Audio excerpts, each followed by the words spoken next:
we are here talking about LDP, local defense personnel recruitment. And when is it going to take place? It's going to take place from 18th of June to the 4th of July. It's going to be in this, the recruitment is going to be in two forms. We're going to have the general recruitment and then special recruitment. The general recruitment will start from the 18th through to the 4th, 18th of June through to the 4th, Saturday 18th of June through to the 4th of July. Now we are going to have special recruitment. The special recruitment will be for the Air Force, drivers and mechanics, and medical personnel.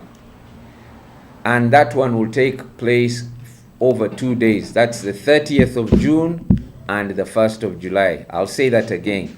We are going to have 2 days for special recruitment for people to join the Air Force and also drivers and mechanics and medical personnel. And that will be on the 30th of June and 1st of July.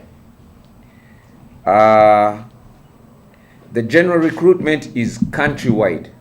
Every district or every region has been given a quota based on the size of its population. So when it comes to general recruitment, it will be countrywide. The special recruitment is going to take place for those applying to come to the Air Force. That's on the 30th of June and the 1st of July. It's going to be at Kololo ceremonial grounds. 30th June and 1st July, those bidding to get into the Air Force will be 30th June and 1st July. And those medical personnel will also come on 30th June and 1st July. Where will it be? Kololo ceremonial grounds. Now, for the drivers and mechanics, we'll also be making a special recruitment on the 30th of June and 1st of July. But where will it be? Gaddafi Barracks in Jinja. So for drivers and mechanics, you wait for the 30th and 30th of June and 1st of July, and you'll have 2 special days, 30th of June and 1st of July. How many people are we trying to recruit for the Air Force? 600. How many drivers and mechanics are we trying to get? 1,000. And medical personnel, we're looking for 100 doctors. 100 doctors. Now, so the total number of LDP is going to be recruited is 10,000. Of those, 8,300 will be from all the society. It will be general recruitment for 8,300, and then for the 1,700, it will be special recruitment. Who are we trying to recruit? What's the criteria? We're looking for all Ugandans. You have to be Ugandan. And what's proof of being Ugandan? Your national ID. The defense spokesperson will speak about the ID and he'll elaborate. You have to be between 18, you have to be an adult Ugandan, female or male. And so the ages we are taking are 18 to 30. And then we need a letter stamped and endorsed by the LC1 and the DISO. And what are these letters? These letters are not proof of nationality. These letters are proof that you do not have a crime, that you do not have a legal or a criminal liability. So whoever is coming to join us is not running away from society after committing crime. What is the education standard that we are looking at? You have to be UAC, which is S4 or its equivalent. There are some certificates that are equated to S4. So it's S4 or its equivalent and anything above S4. We have preference for certain targets.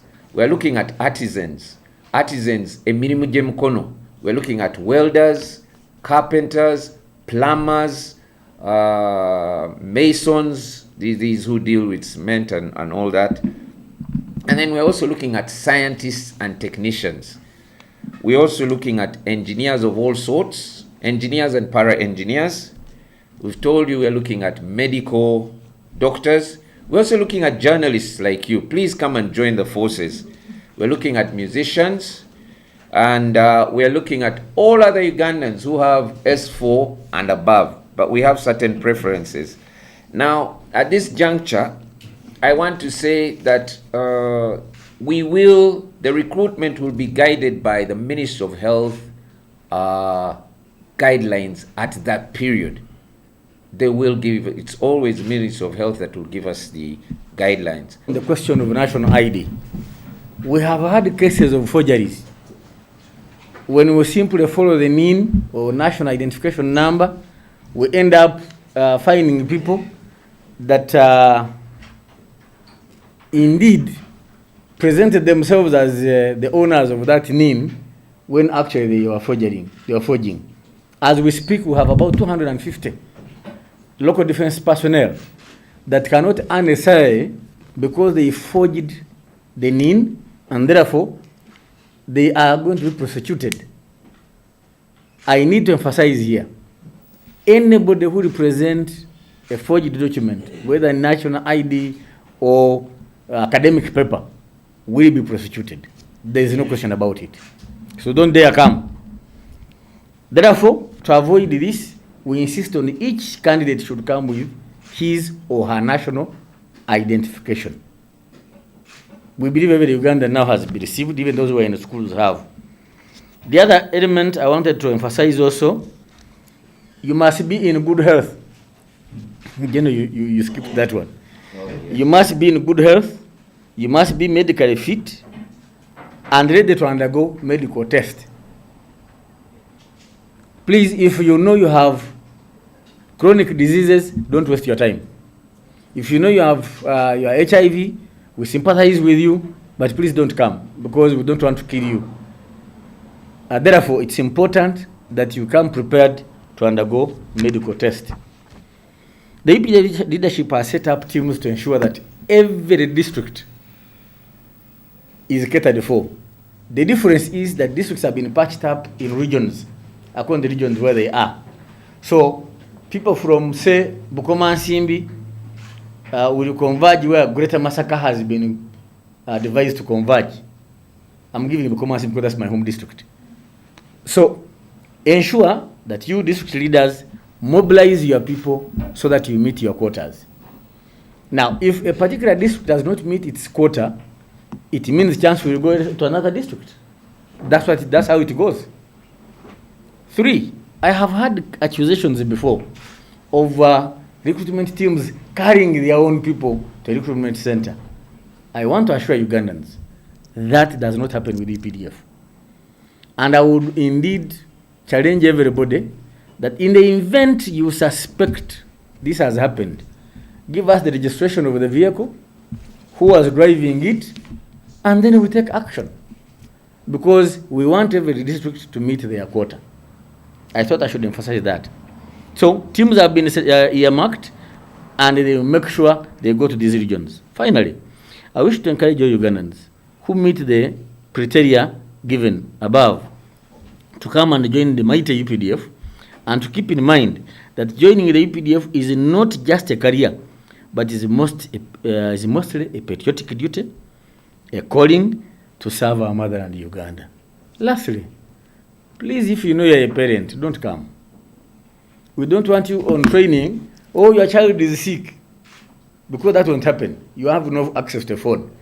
We want people who don't have encumbrances. The exception maybe will be on drivers, because I know some drivers that we shall require are above 30. Those ones could be married. So for drivers, there will be an exception. And that's a detail during training. But general recruitment, please, you are strongly advised. If you're already a parent and people who disturb you with the children,